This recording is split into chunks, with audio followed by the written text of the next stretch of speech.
ولا تلقوا بأيديكم إلى التهلكة وأحسنوا.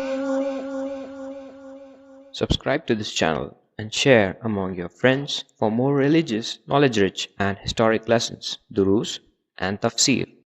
بزرگان محترم اور عزیزان گرامی، اللہ رب العزت جو اس ساری کائنات کے تنہا خالق و مالک ہے، اس ساری کائنات کے نظام کے اکیلے چلانے والے ہیں، اللہ رب العزت نے حضرت محمد مصطفیٰ صلی اللہ علیہ وسلم کو آخری نبی بنا کر اب نبی کریم صلی اللہ علیہ وسلم کی بعثت کے بعد قیامت ہی کا فیصلہ فرمایا ہے۔ رسول اکرم صلی اللہ علیہ وسلم نے ارشاد فرمایا کہ میں اور قیامت ایسے ہے جیسے اس انگلی کے بعد یہی انگلی آنی ہے، ایسے ہی میرے بعد اب قیامت ہے۔ قیامت کی سب سے بڑی نشانی حضرت محمد مصطفیٰ صلی اللہ علیہ وسلم کا نبی بنایا جانا ہے کہ آپ کے لیے اس کائنات کو بنایا گیا۔ جب اللہ نے آپ کو بنا دیا اور مبعوث فرما دیا اور روئے زمین پر بھیج دیا، اب مقصد کائنات پورا ہوا، اب قیامت واقع ہونے والی ہے۔ قیامت کے آنے سے پہلے، اس دنیا کے اختتام سے پہلے، کسی بھی حادثے کے رونما ہونے سے پہلے، عین موقع پر جو خطرناکی کی کیفیت ہوتی ہے، جو انتہائی گھناؤنی آزمائش ہوتی ہے، جو المناک حادثاتی کیفیت ہوتی ہے، اس بڑے ایکسیڈنٹ سے پہلے، اس بڑے حادثے سے پہلے، قیامت کے حادثے سے پہلے ویسے ہی حالات رونما ہونے ہیں۔ امت مسلمہ آج جس دور میں جی رہی ہے، یہ انتہائی آزمائشوں کا دور ہے۔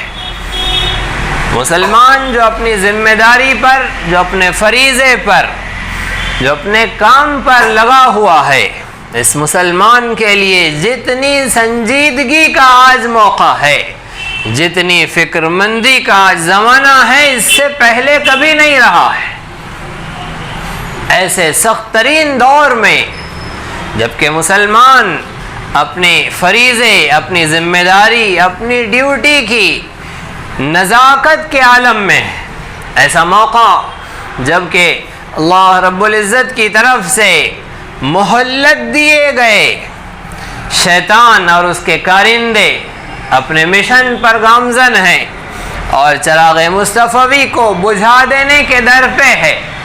جن کا معاملہ یہ ہے کہ اللہ رب العزت نے انہیں کھلی چھوٹ دے رکھی ہے، وہ اس کائنات کی تباہی و بربادی کے در پہ ہے۔ چھوٹے چھوٹے حادثات، چھوٹے چھوٹے واقعات جو گزشتہ زمانوں میں ہوئے ہیں، انسانیت کو نقصان پہنچانے کے، انسانیت کو مصیبت و پریشانی میں مبتلا کرنے کے، ان چھوٹے چھوٹے واقعات کے لیے شیطان کے چھوٹے چھوٹے نمائندے کافی تھے، لہذا الگ الگ ملکوں میں اور ملکوں کے الگ الگ علاقوں میں ایسے حادثات رونما ہوئے۔ فتنہ و فساد کے نتیجے میں، اخلاقی بگاڑ کے نتیجے میں، عوام پر ظلم و ستم کے نتیجے میں، انفرادی طور پر کہیے یا اجتماعی طور پر کسی نہ کسی طریقے سے چھوٹے چھوٹے حادثات ہوتے رہے۔ لیکن اب جس بڑے حادثے کے در پہ ساری انسانیت ہے، یہ ساری کائنات کو جس بڑے حادثے سے رونما، جس بڑے حادثے سے گزرنا ہے، وہ حادثہ قیامت کا حادثہ ہے، وہ ایکسیڈنٹ قیامت کا ایکسیڈنٹ ہے، وہ سور پھونکے جانے کا معاملہ، وہ ساری کائنات کے ختم ہو جانے کا معاملہ اللہ رب العزت کی طرف سے جو واقع ہونا ہے، اس سے پہلے کے حادثات شیطان کے نمائندے برابر اجتماعی طور پر ظلم و ستم کے فریضے پر، ظلم و ستم کے کام اور ذمہ داری کی ادائیگی پر لگے ہوئے ہیں۔ اب تک ظالم انفرادی طور پر اپنے اپنے علاقے میں کام کرتا تھا، اب وہ وقت ہے کہ سارے ظالم متحد ہے، سارے ظالم مجتمع ہے، سارے ظالم ایک جھنڈے کے نیچے، ایک کرسی کی سربراہی میں اور ایک مملکت کے تحت عوام الناس پر ظلم و ستم ڈھا رہے ہیں۔ اس کائنات کو ظلم کا تختہ بنا دیا گیا ہے، تختہ مشق بنا دیا گیا ہے۔ یہ سب کے سب ایک اسٹیج کے تحت، ایک سلطنت کے تحت ہو رہا ہے، جس سلطنت کا قیام تو ہو چکا ہے، جس حکومت کا، جس نظام کا قیام تو ہو چکا ہے، عوام الناس اس سے ابھی بے خبر ہے، عوام الناس کو ابھی اس سے واقف نہیں کرایا گیا ہے، لیکن وہ حالات، وہ فیصلے جو اس سلطنت کے تحت ہونے ہیں وہ کھلے ہوئے ہیں۔ اس سلطنت کا نام ہے نیو ورلڈ آرڈر، اس حکومت کا نام ہے ساری دنیا میں ایک حکومت، ایک قانون، جس کی سربراہی کا کام UN کر رہی ہے، اقوام متحدہ کے حوالے ہے، اور ابھی اقوام متحدہ بھی محض اعلی کار بنی ہوئی ہے۔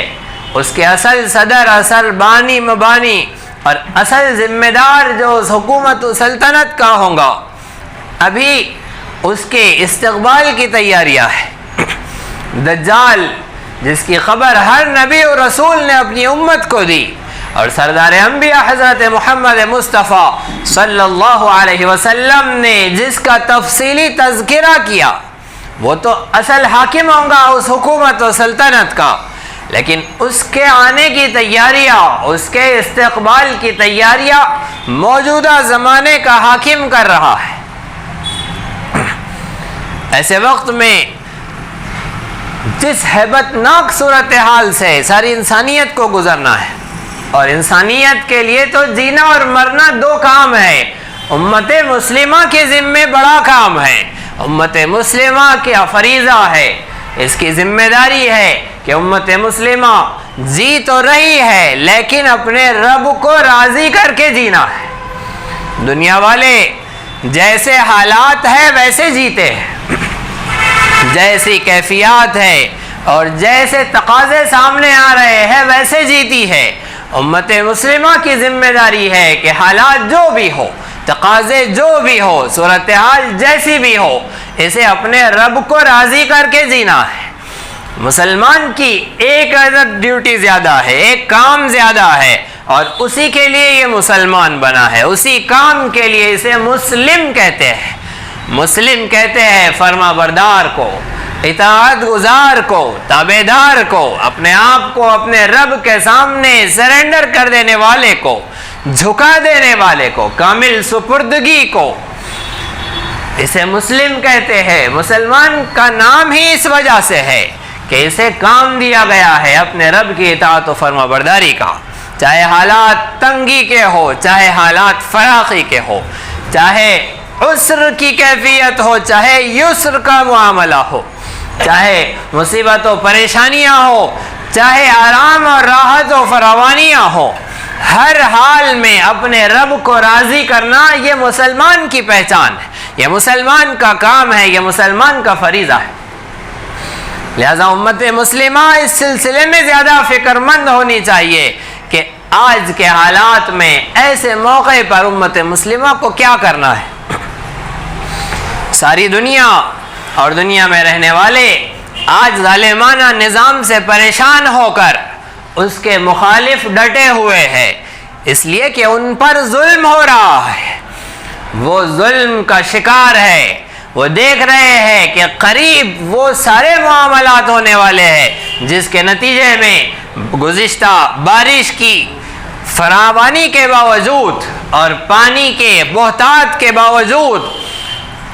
کسان ساری محنت و مشقت کے باوجود ظلم و ستم کا، پریشانی اور مصیبت کا نشانہ بنے گا، اس لیے کسان پریشان ہے۔ عوام بے حس پڑی ہے، سمجھ رہی ہے کہ صرف کسان پریشان ہوگا، حالانکہ عوام بھی مصیبت کا شکار ہوں گی، اور رسول اکرم صلی اللہ علیہ وسلم کے اعلان کے مطابق آپ کے فرمان کے مطابق آخری زمانے میں مہنگائی اتنی بڑھ جائیں گی کہ غریب کو حلال کا لقمہ نصیب نہیں ہوگا. ایسی مشکل، ایسی پریشانی جس کے اندر مہنگائی بڑھ جائیں گی. بارشیں ہو یا نہ ہو، بارش کا اصل فائدہ یہ ہونا چاہیے کہ مہنگائی نہ ہو، غریب راحت کا، عافیت کا، سلامتی کا نوالا کھا سکے. بارش کے ہونے کے باوجود، اس کی کثرت کے باوجود مہنگائی اپنے عروج کو پہنچنے پر ہے. ہمارے ملک کی صورتحال یہی ہونی جا رہی ہے کہ اب مہنگائی زوروں پر ہوگی. لوام الناس پر ایک غریب کے لیے اپنا لقمہ، اپنا حلال کا لقمہ کمانا مشکل ہو جائے گا، وہ کھانا خریدنا مشکل ہو جائے گا. ایسے وقت میں جیسے کسان پر پریشانی ہے ویسے ہی عوام پر بھی پریشانی ہے. لیکن سب سے بڑی پریشانی اور سب سے بڑی فکر مندی کا جو معاملہ ہے وہ مسلمان کے لیے ہے. اس لیے کہ مسلمان اپنے پر ظلم، اپنے آپ پر پریشانی و مشکل نہیں دیکھتا ہے. یہ تو یہ سمجھتا ہے کہ رب کائنات کی طرف سے آزمائشیں ہمارا مقدر ہے. مسلمان بن گئے ہیں، اب ہم نے شیطان سے بغاوت کر دی ہے، اب شیطان کے نظام کے ہم نے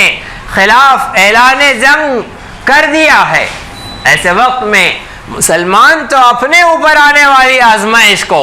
اللہ رب العزت کی طرف سے آزمائش سمجھتا ہے، نعمت سمجھتا ہے، اس کا استقبال کرتا ہے اور اس آزمائش میں اپنے رب کو راضی کرنے کی کوشش و فکر کرتا ہے. مسلمان کی پریشانی یہ ہے، مسلمان کے لیے فکر مندی کا موقع اس لیے ہے کہ مسلمان کو ڈیوٹی دی گئی ہے کہ تمہاری موجودگی میں ظلم نہیں ہونا چاہیے،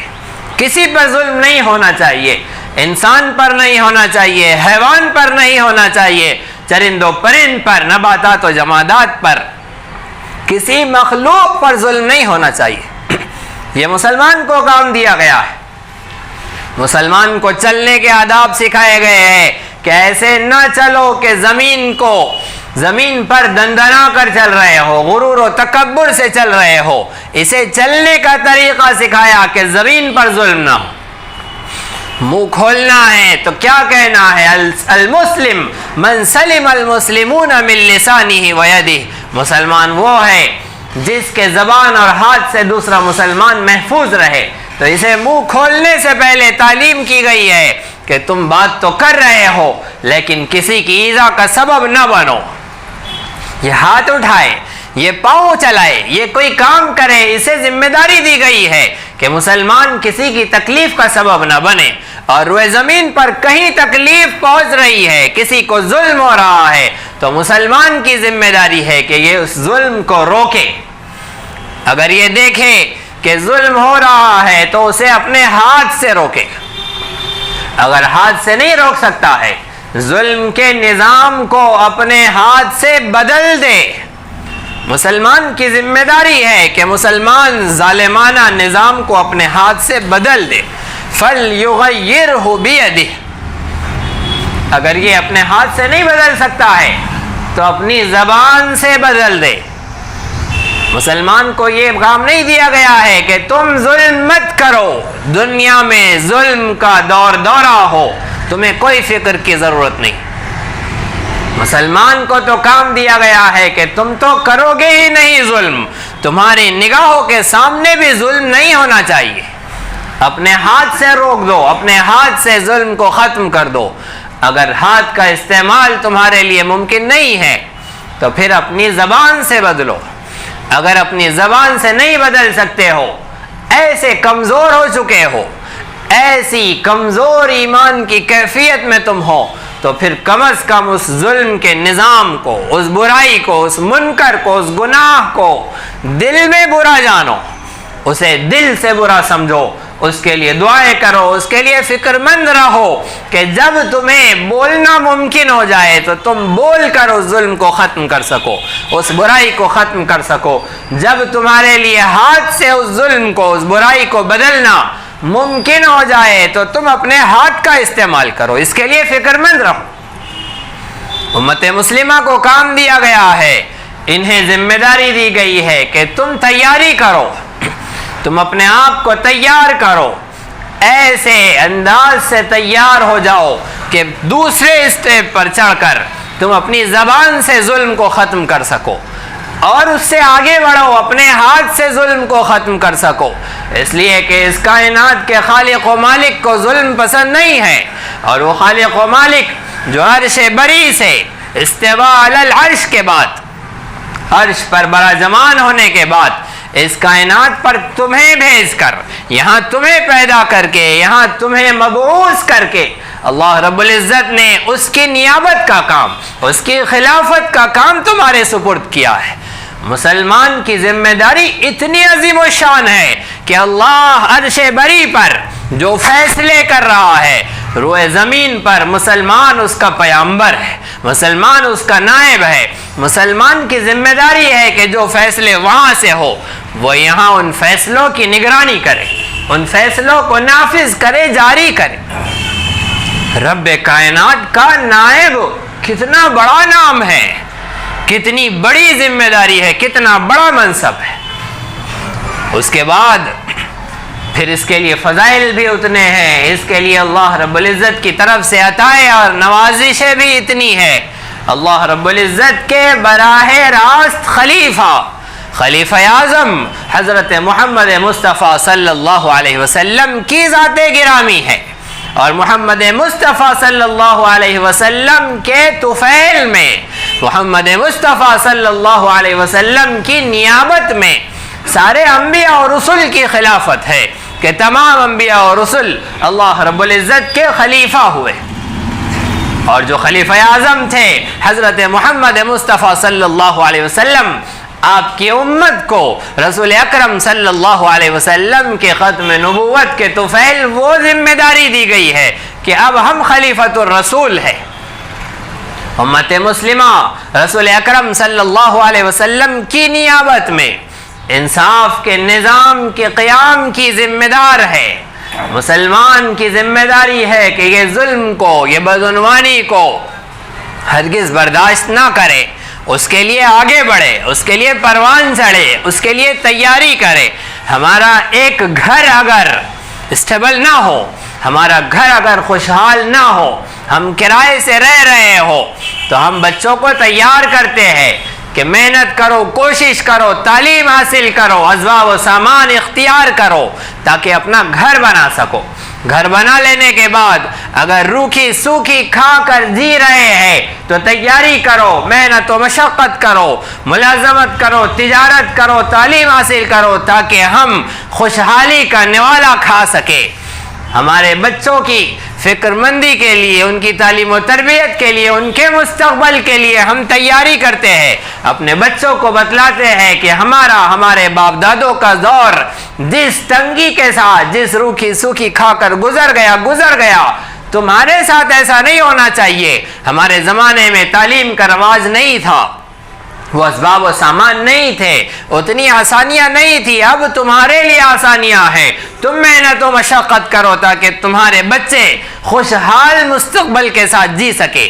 جیسے ہم اس دنیا کے چھوٹے سے مختصر سے زمانے کی تیاریاں اس انداز سے کرتے ہیں اور اپنی ذمہ داری پوری کرتے ہیں، ایک باپ کی ذمہ داری، ایک بھائی کی ذمہ داری، ایک شوہر کی ذمہ داری۔ ہم باپ بعد میں ہے، شوہر بعد میں ہے، بھائی بعد میں ہے، بیٹا بعد میں ہے، پہلے اللہ کے بندے ہیں، پہلے محمد مصطفیٰ کی امتی ہے۔ لہذا رب ذوالجلال کے بندے ہونے کی حیثیت سے، محمد مصطفیٰ کی امتی ہونے کی حیثیت سے ہمیں کتنی تیاری کی ضرورت ہے، اپنے آپ کو کتنا پختہ کرنے کی ضرورت ہے۔ ایسی مصیبتوں کی اور ایسی جگاڑ والی مسلمانی میں ایک زمانہ گزر گیا، آپ اپنے بچوں کو سکھائیں کہ ایسی مسلمانی سے اوپر اٹھنا ہے، ذرا طاقت کا استعمال کرو، ذرا اسباب کو اختیار کرو، ذرا تعلیم و تربیت کے ذریعے اپنے آپ کو خوبصورت بناؤ تاکہ رب ذوالجلال کی ڈیوٹی ہم کر رہے تھے ظلم کو دیکھ کر آنکھ بند کر کے، ظلم کو ناپسند کر کے۔ میرے بچوں، تم ظلم کو ناپسند کر کے صرف آنکھ بند کر لینا، دل میں برا مت سمجھ لینا، تیاری کرو کہ تم اپنی زبان سے روک سکو، اگر تو ہم اپنے آپ کو اس ڈیوٹی پر رکھتے ہیں، ذمہ داری پر رکھتے ہیں کہ ہم ظلم کو زبان سے روکتے ہیں، تو اپنے بچوں کو تیار کریں کہ میرے بچوں تم ظلم کو اپنے ہاتھ سے روکنا، اس کے لیے تیار کریں، اس کے لیے کوشش و فکر کریں، جیسے ہم اپنے مرنے کے بعد اپنے بچوں کا کیا ہوگا اس کی فکر کرتے ہیں، ایک فکر اور بڑا ہے کہ میرے بچوں کے مرنے کے بعد ان کا کیا ہوگا۔ اللہ رب العزت ہم سب کو صحیح سمجھ عطا فرمائے، آخرت کی فکر عطا فرمائے، رب کا بندہ بن کر محمد مصطفیٰ صلی اللہ علیہ وسلم کا امتی بن کر جینے کی اور اسی طرح مرنے کی ہم سب کو توفیق عطا فرمائے، آمین۔ وآخر دعوانا ان الحمدللہ رب العالمین۔ اسی طرح دینی، علمی، اصلاحی اور تاریخی دروس و بیانات سے استفادے کے لیے آپ کے اس چینل کو لائک، شیئر اور سبسکرائب کریں۔ یہ نغمہ حور جنت ہے، یہ ساز تم کو